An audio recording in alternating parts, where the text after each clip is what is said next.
Hi, my name is Gabe Arnold. I'm the founder and CEO of Business Marketing Engine. And today we're going to talk about why your leads aren't converting and how you can fix that. It's really frustrating when we have marketing that's performing at some level. We're getting people to call us, or we're getting people to opt in. We're getting names on our list. We're collecting new leads, but we're not getting them to convert.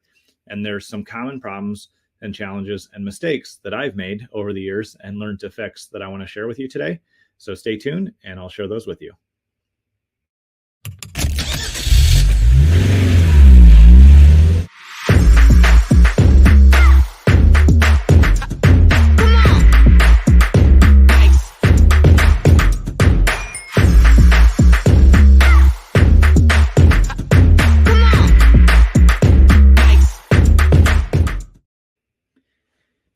When you're generating more leads for your business, that's a really good thing. And it's actually a positive problem that is good to solve if you have a lot of leads coming in, but you're not getting them to convert.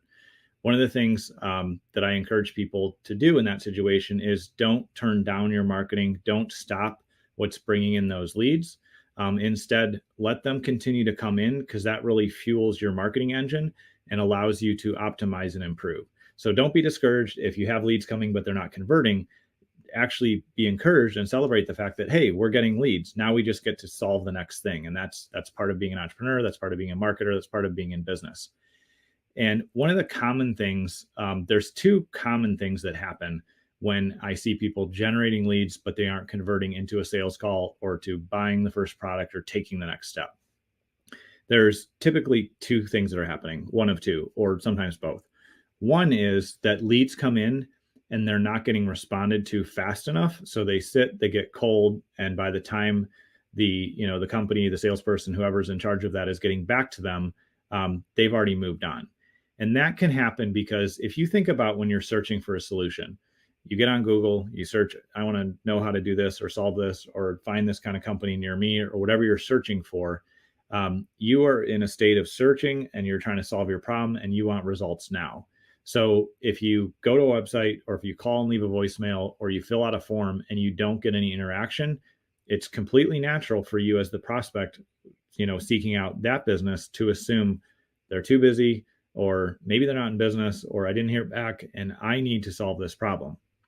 So one of the first things to look at if your leads aren't converting is how quickly are you getting back to them? How quickly are you saying, hey, thanks for reaching out. Thanks for opting in. Here's the next steps. We'd love to have a conversation, or here's the tool. If you don't have both automated nurture going out to them right away, and you don't have also manual outreach on top of that from a human reaching out to say, hey, thanks for connecting. Thanks for joining our group. Thanks for getting on the email list, whatever it might be. Then they're going to feel like they're just another name and that you don't care. And that's obviously not how we want to serve and help our prospects who we want to partner with as customers and clients. But it does happen. So identify how quickly on average are you getting back to a new lead, or how quickly are you helping them take the next step to solve their problem. That will be a huge piece of why leads aren't converting. The other thing that can happen, and I've seen this, I've made this mistake myself too. I've made thousands of mistakes, which is why I learn from them and love sharing them with all of you here. The second thing we can do is when somebody opts in or makes the phone call or reaches out or we get that first lead, it's also easy to just information dump all over them and give them a ton of information that they will not absorb and will actually overwhelm them. And an example of this is I see people who have an opt-in or, when they're doing marketing, they say, here's my guide, here's my checklist, here's this lead magnet to serve you. The first thing to make sure of is that lead magnet is truly valuable and solve problems and helps them move forward.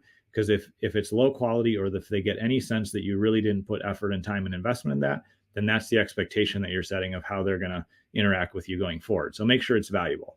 But the second thing is, don't make the poor assumption that when you give somebody a PDF or a guide or even a video series or whatever it is, that they're going to immediately dive in and read it.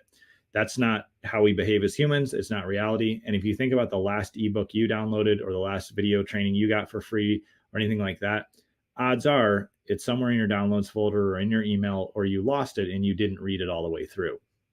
So instead of making the ineffective assumption that a prospect is going to devour that first piece of content, you just share your whole process and everything that's going on. And here's all the steps and here's how we work with you. You can still give them that guide, but take that guide or that video and break it into very small chunks, and then send emails over time, send a couple SMSs, do a follow-up call, give them just bite-sized chunks of how they can slowly digest it. So one of the things that we often do for our clients is when we help them create that e-magnet or that e-guide, that lead magnet, then what we do is we'll take the same content in the guide, because there are a portion of people that will read that top to bottom when they get it. It's probably less than 5% based on what we've seen stat-wise. So the people that want it and want to read it right away will do that. But then for the others, we'll take that information and just chunk it into a series of emails where we say, hey, today I want to point out in the guide, step 1, here's a few things to pay attention to. Next day, you send them another email. Hey, just in case you haven't checked out the guide, or just to remind you, here's what step 2 talks about. And it's maybe a couple hundred words in an email, or it's a short video clip that says, watch this section and it will help you move forward. By spoon feeding our audience and by giving them simple bite-sized chunks, we don't overwhelm them, we serve them, and we are virtually, in a sense, taking them by the hand and guiding them forward to the destination that they want to reach. So when our leads aren't converting, it's typically because we're not getting back to them in an effective manner and nurturing them that way. And another avenue, again, that we see people fall into, another trap, is when they do get a lead, they just information dump all over them and it's overwhelming. If you got an email today from a friend, a coworker, a business that was trying to solicit you to gain your business, and you got a 4-page email of like, here's everything we do and here's all the details, it will overwhelm you, because it is, and it looks like a wall of text, and nobody understands how to chunk that down or digest it or knows how to apply it. So remind yourself, your job is to give your prospects, your audience, bite-sized chunks where they can go, okay, I understand that, cool. And then you show up the next day for them, here's the next step. And you show up a day after, and here's the next step. And if you just spoon feed them, give them those bite-sized chunks, they'll learn at an effective pace, they'll trust you more, and you'll be able to have more effective, conversations that will lead to that sales conversation or taking the next step that you want to take that prospect through. So keep those things in mind as you're looking at your own leads and figuring out if they're converting or not. And if you need any help with that, please reach out to us. We'd love to have a conversation, see how we can give you good advice and help you move forward. You can reach us at businessmarketingengine.com. You can comment down below or shoot me a message and we can set up a conversation. I appreciate you taking time to tune in today, and I look forward to seeing you on tomorrow's episode.